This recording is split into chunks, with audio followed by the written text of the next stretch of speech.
الحمد لله رب العالمين، والصلاة والسلام على خاتم الأنبياء والمرسلين سيدنا محمد وعلى آله وصحبه أجمعين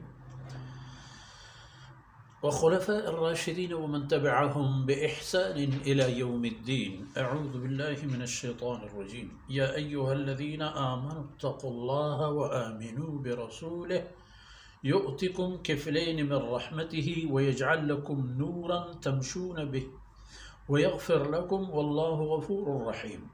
لئلا يعلم أهل الكتاب ألا يقدرون على شيء من فضل الله وأن الفضل بيد الله يؤتيه من يشاء والله ذو الفضل العظيم. سبحانك لا علم لنا إلا ما علمتنا إنك أنت العليم الحكيم. رب اشرح لي صدري ويسر لي أمري واحلل عقدة من لساني يفقه قولي واجعل لي وزيرا من أهلي رب زدني علما وارزقني فهما. ثم أما بعد.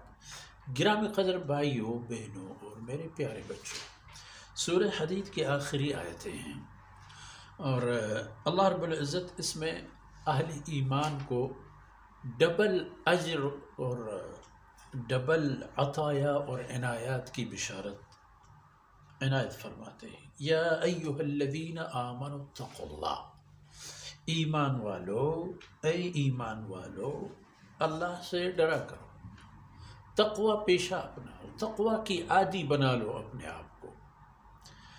تو تقوی کی عادت کے بعد آمنو برسولہ، اس کے رسول پر بھی ایمان لے آؤ.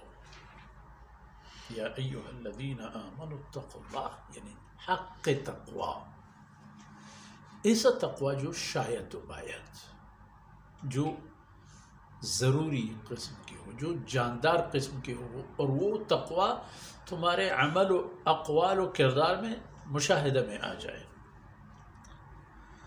رسول پر ایمان وہ بھی دل و جان سے، اس کا مقصد یہ ایک ہوتا ہے سر ظاہری طور پر اپنے آپ کو مومن دکھانا یا اسی طرح یقین نہ کر کے بھی منافق نہ ہونا، مضبوط رہا کرو اپنے ایمان.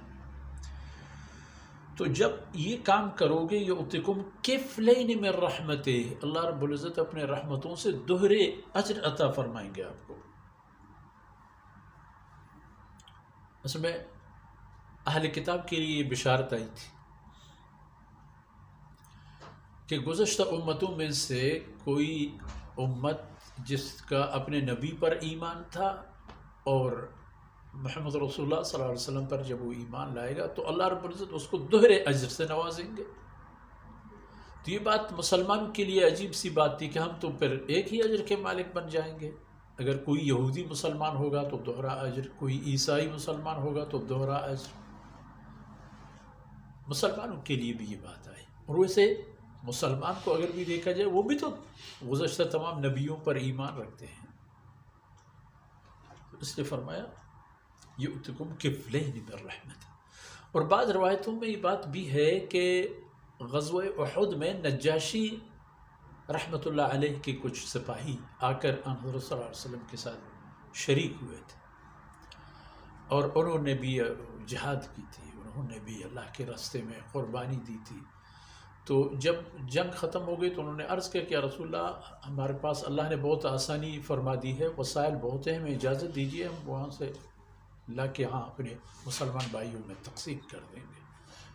تو آپ صلی اللہ علیہ وسلم نے فرمایا اس کی ضرورت نہیں ہے، موقع آئے گا کہ یہ بھی خوشنود ہو جائیں گے انشاءاللہ. تو ان کے لیے بھی یہ بات تھی کہ ان کو آپ صلی اللہ علیہ وسلم نے فرمایا تھا کہ آپ لوگوں کے لیے دوہرے اجر ہیں کہ پہلے آپ لوگ عیسائی تھے اور عیسیٰ علیہ السلام کے مذہب پر تھے، اب اسلام قبول کیے. تو مسلمانوں کو بھی یہی فرمایا گیا وَيَجْعَلْ لَكُمْ نُورًا تَمْشُونَ بِهِ. اللہ رب العزت ایسے نور تمہیں دے دیں گے کہ اس نور کے زیر سایہ آپ لوگ چلتے پھرتے رہو گے. وہ نور اللہ کا کلام جناب رسول اللہ صلی اللہ علیہ وسلم کی اتباع ہے. اس کے مطابق جو چل رہے ہوتے ہو دنیا میں تو گویا کہ اسی نور کے سائے میں جا رہے ہو، اسی نور کی نورانیت کے اندر جا رہے ہو، اور یہی نور پر قیامت کے دن پل صراط میں تمہیں عبور کرا دے گا.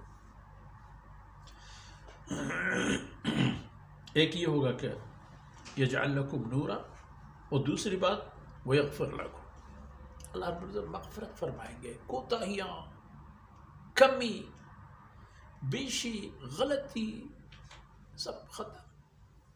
شرط ہے آمنوا برسول، اتقوا اللہ وآمنوا برسول. یہ عادتیں اپنا لو تو یہ سب کچھ ہوگا.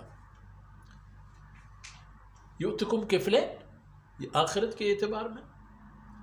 یجعل لکم نورا، نور ملے گا دنیا میں بھی اور آخرت میں.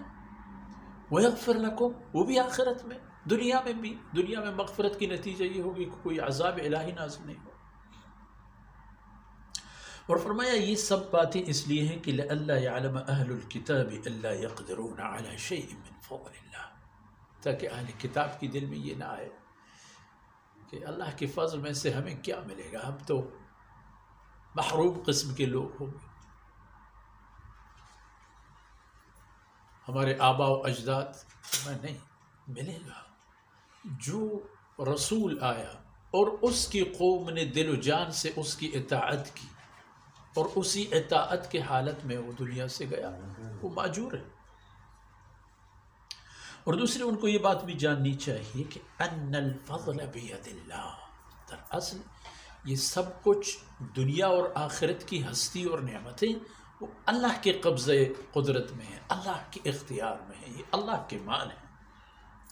واللہ ذو الفضل العظیم، وہ تو صرف اللہ کی ذات ہے جو بہت بڑی بڑی ہستیوں کا مالک ہے. دنیاوی فضل، اخروی فضل، علمی اور اخلاقی شائستگی، جو کچھ بھی ہو، یہ تمام فضائل دراصل اللہ کے ہاتھ میں ہیں. جس کے حصے میں جتنا ڈال دے وہ مالا مالا ہو جائے. کسی کے زیادہ، کسی کے اور زیادہ، کسی کے اور بھی زیادہ. وہاں یہ بات نہیں کہ کسی کے کم یا کسی کے زیادہ، وہاں زیادہ کا چکر ہے. جس کے پاس ہے وہ زیادہ ہے، کیونکہ فضل ہی کہتے ہیں زیادہ چیز کو. وَأَنَّ الْفَضْلَ بِيَدِ اللَّهِ يُؤْتِيهِ مَن يَشَاءُ وَاللَّهُ ذُو الْفَضْلِ الْعَظِيمِ. اور اتفاق سے یہ آیتیں سورہ حدید کی آخری آیتیں ہیں، اور یہ ہماری اور آپ کی باتیں اس صورت سے متعلق بھی آخری باتیں ہیں. جو کچھ کہا گیا، عرض کیا گیا، سنا گیا، اللہ رب العزت نے سب کو ہمارے میزان حسنات میں شامل فرمائے اور ہمیں اپنے رضا کے مطابق زندگی گزارنے کی سعادت نصیب فرمائے. وصلی اللہ علی نبینا محمد وعلی آلہ وصحبہ اجمعین.